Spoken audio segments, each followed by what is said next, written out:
Hello and welcome to the channel. We are here today to have a look at this Azimut Atlantis 45, courtesy of the lovely people at Marina Australia.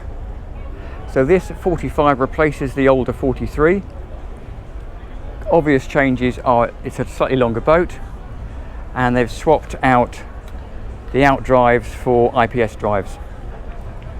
So as you can see, we're going to board in a moment via the passerelle, which drops into that little slot over there, and you can put your tender on the hydraulic high-low bathing platform, or if it's small enough, so really something like a Williams mini jet, you can squeeze it into the tender garage, or you can leave your tender on the platform and put paddle boards, just general inflatable toys, and use it for storage.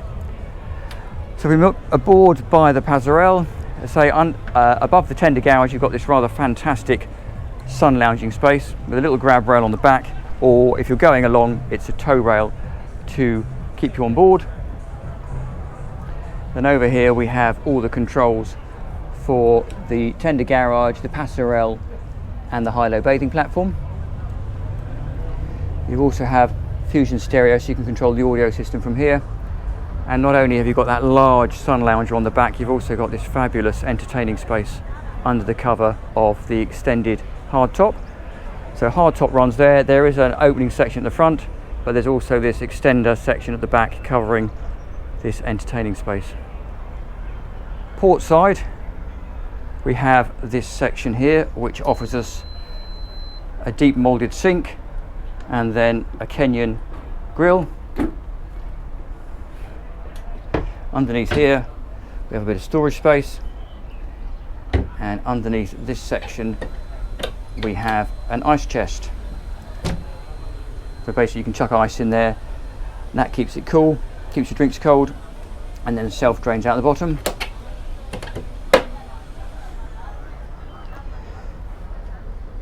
Short-term access to the engine bay there, and obviously you can gain full-term access underneath the tender garage, which is under the sun lounger should you need to. And you can also access both side decks from this side, or equally hop over the cushion and gain access that side, either from the bathing platform or from the cockpit as we are here. So this table is set up at the moment for sort of drinks. If you want to dine out here, very straightforward. Fold the table out like so, and you have plenty of dining space, and there's nothing stopping you adding a few additional chairs around the back here. There is storage underneath that section seat, as you can see there, and underneath the aft seat I would suggest that is where you would put your life raft. I could be wrong. If I am, do please let me know. So that's the entertaining space at the back. A few steps further forward on this lovely teak flooring takes you to this fabulous forward sun lounger. Now obviously at the moment there's no sun, but if you had this vast canvas sunroof open, it would be absolutely streaming in sunshine. But equally, if you're going along, what a great place to sit, chat to the captain, the skipper, and also the navigator. Don't want to leave them out. Helm and navigation seats over here. These are really lovely seats, very supportive with the bolsters, so you can stand up or sit down, and also quite nice as they slide backwards and forwards.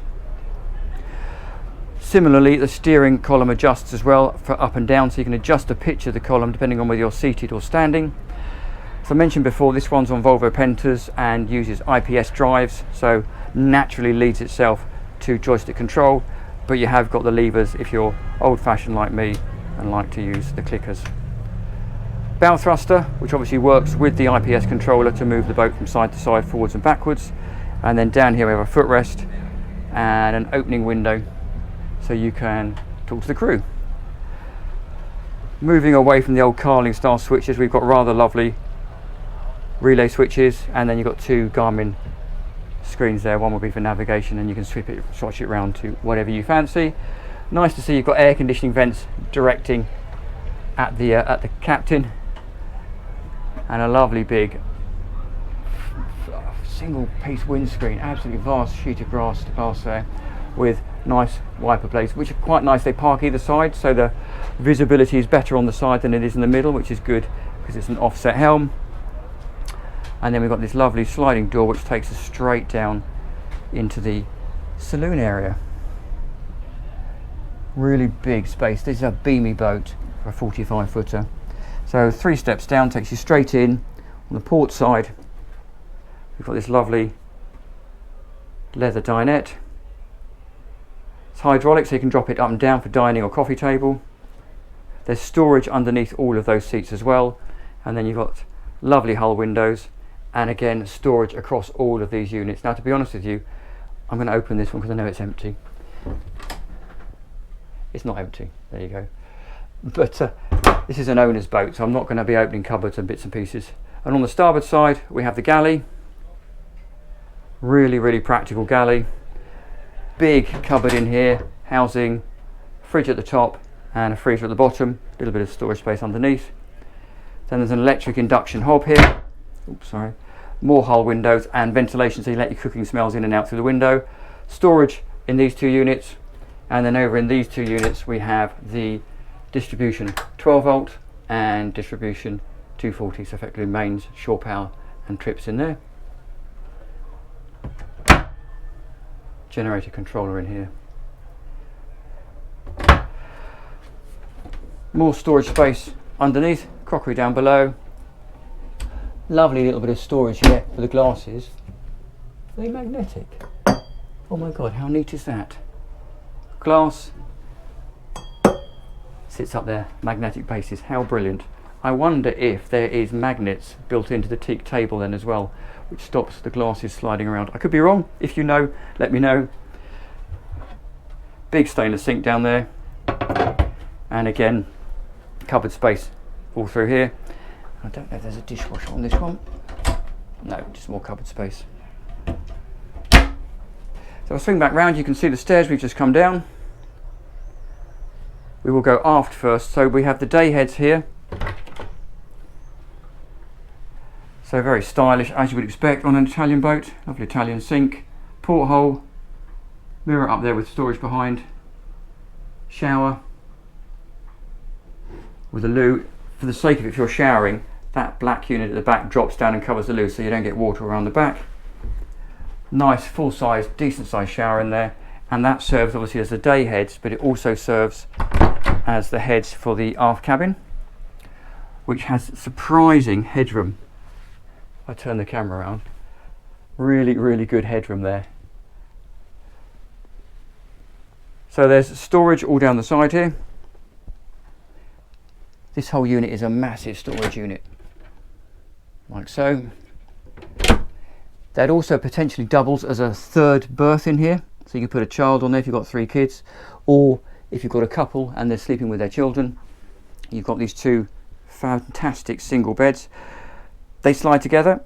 I'll be honest with you, I don't know whether that one slides to that one or that one slides across to there, but either way that can make up a double bed, and it's very light in here because you can't see it behind those blinds, but there's a big hull window that side, and then there's another large hull window there throwing light in. And even above the beds, bearing in mind we're tucked in underneath the cockpit sole, there is still surprising headroom. This is very open and airy for the size of this cabin, bearing in mind it's tucked under. So that is the aft cabin, which is then the 2nd cabin. A couple of steps up takes us back to the saloon, go through the saloon to the master cabin. Lovely centerline VIP. So lots of Italian painted cabinetry, and a contrast between the GRP, the carpet, the limed woodwork, the leather, and then the painted surfaces at the top. I'm not going to open the wardrobes as I say, but there are 2 wardrobes, one on that side and another one, or double unit on that side. Again, hull windows and more storage across the top of the beds. And then behind us on this side we have the door which takes us into the master VIP heads. Very similar formula to the other one. Loo is now outside of the shower.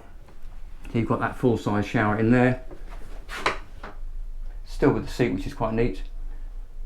But that hinges, so I wonder what's under there. Oh, little storage place, that's quite neat, so you can keep your shampoos and bits and pieces out of the way. Lovely hull window throwing light in, and again ventilation there, and storage cabinets behind there, but very stylish, beautifully Italian. So nice with the light contrasting wood against the painted surfaces. So that is the master cabin. So we'll go back through the saloon, past the galley, back up these stairs, where I will grab my hat and sunglasses on the way through. Bear with me. And then we'll take a walk around the decks. So 3 steps up. It's quite nice because the handrail starts really early. Gives you loads of confidence coming up on deck. While we're up on deck, you can see the size of that canvas sunroof. And again, surprisingly wide side decks. You can walk feet side by side up here. That takes you forward to this massive sun lounging area with cup holders right the way forward. It widens out and you can see there's access to the fore cabin for light and if should you need to escape. And then forward here we have our anchor handling gear in there, and a big storage locker for the chain, fenders, anchors, ropes, whatever you like. So there you go.